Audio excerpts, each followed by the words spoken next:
Hey everyone, it's Sarah, and I have a book review to do today. So I'm going to talk about A Court of Thorns and Roses by Sarah J. Maas. Now, I just finished this book recently, and I really wanted to do like a full review and kind of discussion about it because I had some feelings about it, and I think a lot of other people that I watch are kind of having the same kind of feelings, so I'm going to put mine out there as well.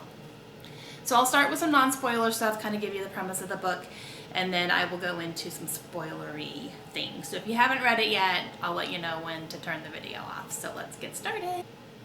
Okay, so this book is a fantasy novel. I don't know if I'd call it high fantasy or not. I guess maybe, possibly. It's not like a huge epic thing, but it is a fantasy, and it follows a girl named Feyre. And she is a human and living in this village, and kind of over the past few years her family has had some hard times, and she's kind of the caretaker for the family. And one day she is out hunting for food, and she accidentally kills a fairy. And when I mean accidentally, it means she kills the fairy, but she doesn't realize that he's actually a fairy. So she does that, doesn't realize it, and then a fairy comes and knocks on her door and says, "Hey, you killed one of us. What's up with that?" And the punishment for killing a fairy is you either give your own life to replace that, or you have to go and live in the fairy realm for the rest of your life, almost like a sentence. So she goes to live, which is, understandable. So she goes to live into this fairy realm, and it kind of just follows what happens there. So in the beginning, the fairies are depicted as really evil people. Like, they're evil, and they hate humans, and just they're terrible, terrible beings, and people are afraid of them. So she goes to live there completely scared out of her mind, and as you could probably guess, she befriends a whole bunch of them. So she's kind of understanding what's going on and understanding why the fairies are depicted that way to humans. So I really enjoyed this book. There were a few things that kind of irked me a little bit. I'll go into more detail about them in the spoilery part, but there were a few situations where I kind of rolled my eyes a little bit, thought maybe some of the situations could have been handled a little more creatively, and just kind of a lot of convenient things happening. I was like, interesting. But overall, I really did enjoy it. I really like Sarah's writing. I really like the worlds that she builds up. She's building these really beautiful places that, like, I want to go live in a fairy world, type of thing.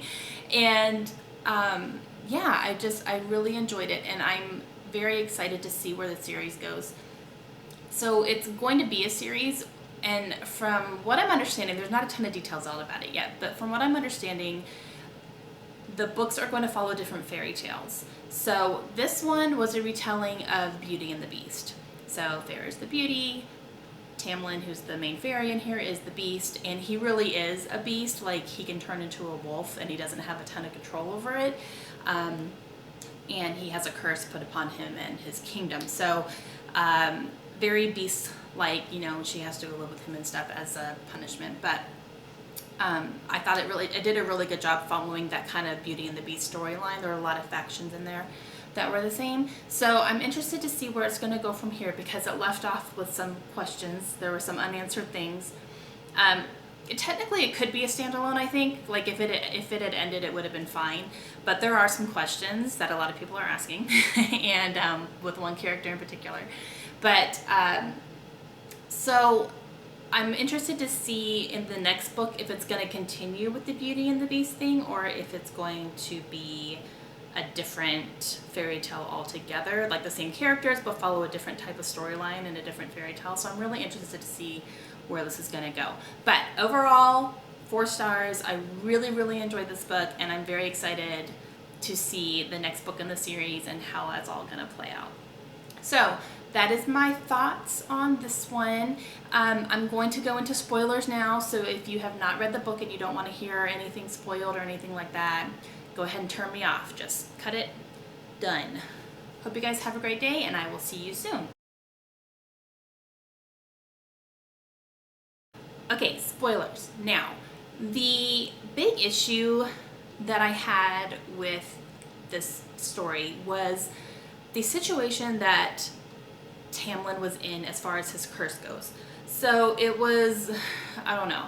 I really found myself rolling my eyes at this part because he had this curse put on him, and it was like, your curse can be broken if a human kills one of your people. Oh, and she has to really hate fairies, like hate them, and she has to kill them on purpose. It can't be in self-defense.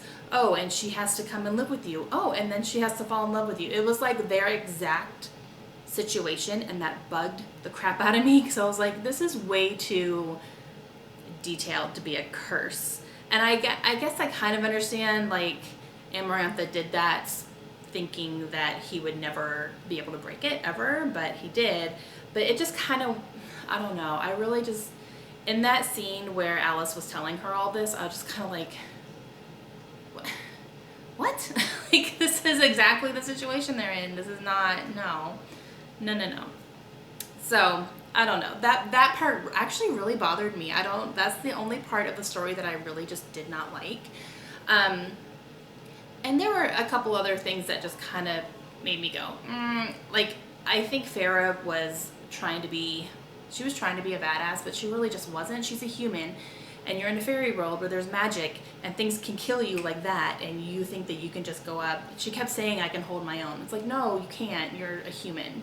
You are not in the woods in your village. You're in a fairy realm where there's magic and things you don't even understand and things you don't have control over. And I don't know. I think she was just trying to be too much, but she really wasn't anything. And something that started bothering me towards the end was when she was doing her challenges and she had to do the number thing where the spikes were coming down on her. I'm trying to remember. And she was about to pull the wrong lever and it would have killed her. But then, Rhysand helped her and told her the answer internally. And she was like, I won. And I was like, no, you didn't. You cheated. Like, he won. He helped you win. If you had pulled the lever you were trusting, you would have been dead. But then when she was in her cell later on that night, she was kind of like, I don't deserve this. I should be dead right now. And I was like, okay. So that kind of redeemed it a little bit, but I was just like, all right, whatever. So yeah, I don't know. I think for me, her as a main character, she was just really trying to be something that she's not. She was trying to be this badass person, but she really just wasn't. Like, she could not hold her own in that world. And she proved that over and over again when, she was trying to follow the whatever it was in the beginning when she first got there that looked like her father. She was trying to follow him thinking it was him. No, that's magic. You can't trust anything in that world. So I don't know. Yeah. I guess those are my feelings on Feyre. I don't know if she could have been written as a stronger character though, because she is just a human. That's what she is. I mean, in her human world, she was a badass. She was the caretaker of the family, but there was no magic, and things like that happening in her world. So I guess I don't know. I'm wishy-washy on that aspect of her character, but I really enjoyed the love part of it with her and Tamlin.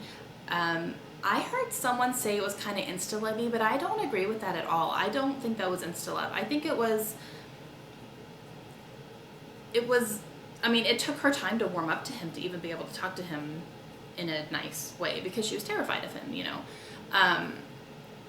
and I guess a few people were kind of not liking the mask aspect of it, but I think that made sense, especially with the Beauty and the Beast part. He's kind of depicted as a beast. He looks like he's beautiful underneath, but she doesn't really know. So she has to fall in love with him, not the way he looks. So I think that made a lot of sense, actually, and I really like that aspect of it. And I don't feel it was insta-lovey at all. She had to come to trust him, and it took some time. She lived there for a few months before she really felt like she could trust him, and he kind of proved to her that he would take care of her and not let anything happen to her. So I don't get the insta-love thing at all with that. And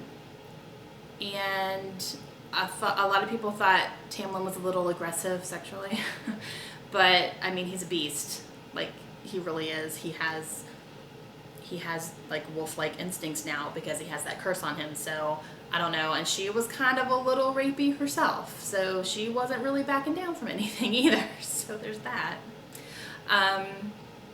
Yeah, so I enjoyed the love part of it. I enjoyed how their relationship blossomed, and yeah, I was surprised that he let her go back to her cottage because he was trying to protect her. I'm surprised that that happened. I'm surprised she let that happen, actually. I'm surprised she actually voluntarily left. I thought she would have been, you know, wanting to stay and like fighting to stay and everything. So that kind of surprised me, but yeah, that part was actually kind of boring for me because like seeing her back at her house was kind of like, I don't know. But as soon as I started getting bored, it picked up again and she went back. So that was interesting. But yeah, so I really enjoyed this book. Like I said, I'm enjoying seeing where it's going to go. I think there's something going on with Rhysand and her. I think they have some sort of connection. Because at the very end, right before he flew off, he gave her like this really startled look, like holy crap look, before he disappeared, and she was like, what was that all about? Katie Tastic actually commented that she thinks he might have mated with her, so kind of realized that maybe she's the one for him. So that will be interesting. I think that's an interesting concept, and if that's true, she has to go live with him for 1 week out of the month every year, or 1 week out of the month every month now, because of that agreement they made. So that'll be interesting. I think that'll be a big component for the next book, and I'm excited to see where that goes. And Rhysand, oh my goodness. I don't know how I feel about him yet. I don't think you're supposed to know how you feel about him yet, but he's kind of like the dark horse. Like, he's really not a good guy, but he's showing some good things, so you're kind of getting a little bit on his side, but you're not sure. And then he went against Amarantha, and that, you know, that kind of solidified that, you know, he really is not a bad guy. Maybe he's trying to change his bad guy ways, because he, you know, he is the, whatever, the High Fae of the Dark Night or something like that. What is it? High Fae of the Night, I think. And yeah, so I think he's probably going to be more of a main character in the next story, and I think there's going to be something going on with those two, maybe a love triangle going on, because she didn't exactly hate him when he left, so we'll see about that. But yeah, so those are my complete thoughts and feelings. If you stuck around this long, and if you guys want to like give me your opinions, please don't do it in the comments. I don't want to get anyone else spoiled, but if you want to like send me a message or something, I'd love to hear your comments as well. And yes, I'm very, very excited for the rest of this series, and I will definitely read it for sure. So yeah, that is my full review and discussion for A Court of Thorns and Roses by Sarah J. Maas. That's it for me, so I'm going to see you guys again real soon. Have a great day. Bye.